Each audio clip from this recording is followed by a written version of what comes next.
mes yeux t'ont fixé. J'ai voulu résister, mais en vain. Je n'arrivais pas à contenir ton amour dans mon cœur. Bien-aimés en Christ, nous voulons à présent vous inviter à la nourriture spirituelle, qui est la prédication avec le président Célestin Kofi.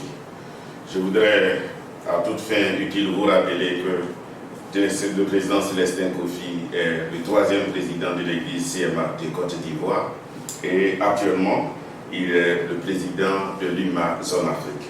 Nous voulons donc écouter à présent le révérend. Mes frères et sœurs, encore ce matin, j'ai la grande joie de vous saluer dans le beau et précieux nom de notre Sauveur et Seigneur Jésus-Christ.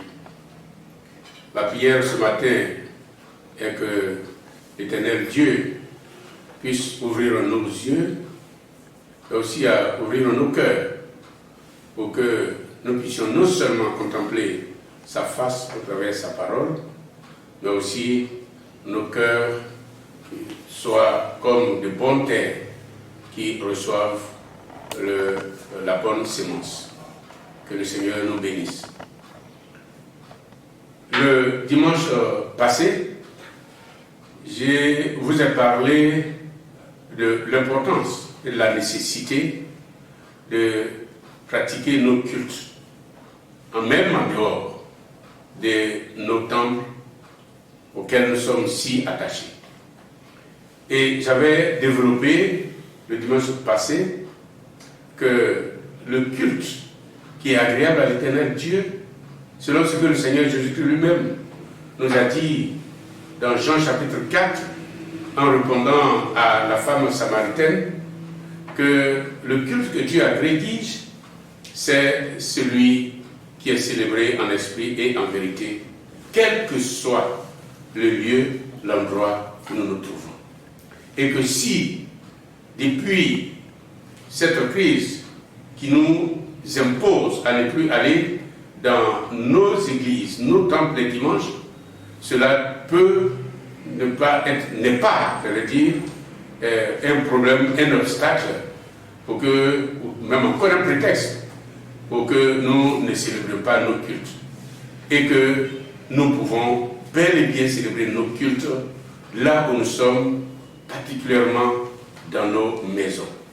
Que c'est ce que l'Église primitive a fait pendant au moins tout un siècle et qui a permis même sa croissance. Je reviendrai tout à l'heure là-dessus. Ce matin, je voudrais continuer dans ce sens. Je fais juste ce petit rappel pour ceux qui n'ont pas eu l'occasion le dimanche passé d'être avec nous. Et je voudrais pour aujourd'hui lire un autre passage biblique, lire dans Hébreux chapitre 10 et le verset 25. Le texte nous dit: ne prenons pas comme certains l'habitude de délaisser nos réunions. Au contraire, encourageons-nous mutuellement, et cela d'autant plus que vous voyez se rapprocher le jour du Seigneur. Amen.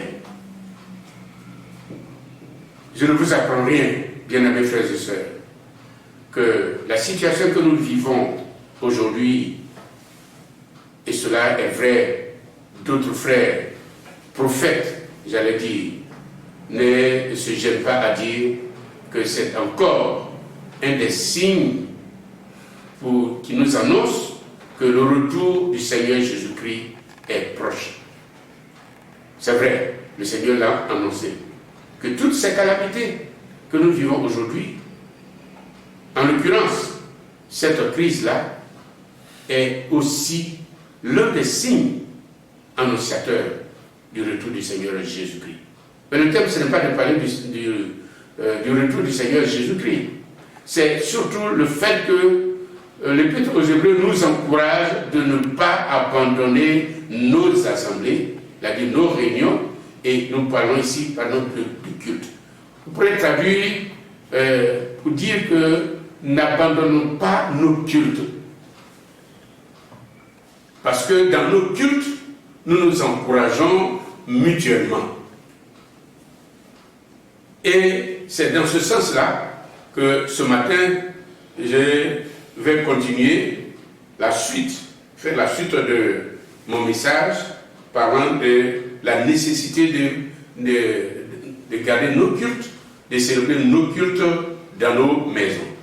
Ici, je voudrais, pour aujourd'hui, parler particulièrement des avantages que nous tirons lorsque nous nous retrouvons pour célébrer notre culte à la maison en petit nombre. Quels sont ces avantages? D'abord, et c'est ce qui ressort clairement ici, c'est le fait de pouvoir resserrer nos liens fraternels, créer la communion fraternelle. En effet, lorsque nous nous retrouvons à un petit nombre, parce que dans un culte de maison, on a été aussi nombreux, on ne peut pas dépasser plus de 100. À ce moment-là, ce n'est plus une église de maison. Il faut un autre endroit. Lorsque nous sommes donc, nous célébrons nos cultes dans une maison et que nous nous retrouvons dans ces nombres moindres que ce que nous avons l'habitude de voir dans nos églises, la communion fraternelle, la chaleur qui se dégage est importante. Or, la parole de Dieu nous recommande qu'en tant que frères et sœurs, le Seigneur nous a sauvés chacun individuellement. Mais la parole de Dieu nous enseigne que en tant que sauvés chrétiens, nous devons nous retrouver et vivre une vie de communion fraternelle. Comme c'était au temps de l'Église primitive. En effet, les Actes des Apôtres, dans le chapitre 2 et jusqu'au 5, nous enseignent que les fidèles à cette époque-là se retrouvaient régulièrement pour prier ensemble, pour écouter la parole de Dieu ensemble, pour partager leur repas ensemble, pour prendre la communion ensemble. Et le fait d'être ensemble, ça les met ensemble, ça raffermit leur communion, leur fraternité et d'apprendre à vivre en tant que frères et sœurs. La parole de Dieu, d'ailleurs dans les psaumes, ne nous dit-il pas qu'il est doux et agréable pour des frères et des sœurs d'être ensemble. Ça, c'est l'avantage, le premier avantage que nous voulons ici signaler.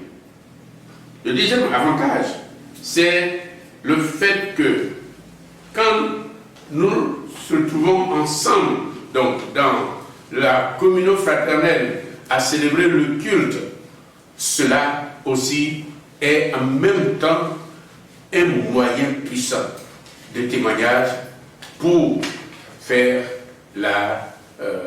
pour le disciple. C'est un témoignage. En effet, dans le même livre des Actes, chapitre 2 et chapitre 3, nous enseigne que les frères et sœurs à cette époque-là, quand ils se retrouvaient ensemble, dans la simplicité du cœur, ils priaient ensemble, ils mangeaient ensemble, dans la joie, dans l'amour. Les autres du dehors qui les voient étaient si frappés par cette vie fraternelle et que pour cela, ils n'étaient même pas obligés d'aller chaque jour en dehors pour évangéliser, mais que c'est le Seigneur, par leur vie attrayante, ils venaient eux-mêmes s'ajouter à ce nom. Ils se disent, mais si c'est comme ça, la vie chrétienne, moi aussi, je vais faire partie de cette communauté. le fait d'être ensemble, de vivre cette communion, dans la joie, dans la simplicité, les gens les voient, s'entraider. Alors, c'est un moyen puissant, un témoignage puissant qui fait croître la communauté. Ça, c'est le deuxième avantage. Le fait que cette vie-là attire les autres. Donc, ça fait croître. Le troisième avantage, c'est la formation et le discipulat. Dans les églises de maison, le programme est fait de sorte que beaucoup de place est donnée à l'enseignement, à la parole de Dieu. Les messages même sont donnés, la plupart du temps, sont donnés. Et les gens, généralement, dans ces cultes de maison, tel que ça se passe, ont des fois le temps de poser des questions. C'est plutôt l'échange, le dialogue. Le pasteur ou le prédicateur devient en même temps un enseignant. Et les autres peuvent donner, ajouter leur grain de sel pendant ce culte-là. La vie de partage. Les études bibliques. Voilà. Et c'est ce qui favorise la formation de disciples.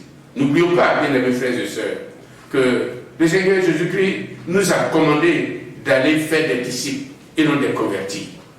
Notre rôle en tant que serviteur de Dieu et en tant qu'Église, et quel que soit l'endroit où nous nous retrouvons, quel que soit le programme que nous donnons, n'oublions pas que l'objectif primordial, c'est de faire en sorte que ces programmes-là puissent favoriser et contribuer à la formation des disciples de nos chrétiens, la formation des disciples. Quatrième avantage, ici, que je voudrais souligner, mentionner, c'est l'Église. Quand cela se passe de cette manière, dans une maison ou juste dans un autre endroit, cela échappe généralement aux aléas et particulièrement aux persécutions. Je reviens encore à l'Église primitive. Nous le savons qu'à un moment donné, l'Église primitive a connu des graves persécutions. Mais avec la cruauté de ces persécutions, la sévérité de ces persécutions, n'eût été le fait que les églises, les fidèles, se retrouvaient toujours dans des différentes maisons, se retrouvaient dans leur famille, l'Église ne serait plus aujourd'hui, cette croissance du moins qu'elle a connue, ne serait plus celle que nous connaissons aujourd'hui. Parce que quand ils sont dans les maisons, si généralement ils n'ont pas été dénoncés, les autorités ont plus du mal, parce qu'ils ne peuvent pas passer, quel que soit le nombre de militaires qu'on peut envoyer dans une ville ou dans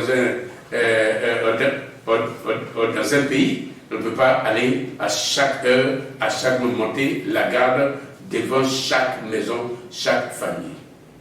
Et les gens avaient la possibilité, malgré ces difficultés, ces menaces, en se retrouvant dans leur maison pour prier, cela échappait à ces menaces.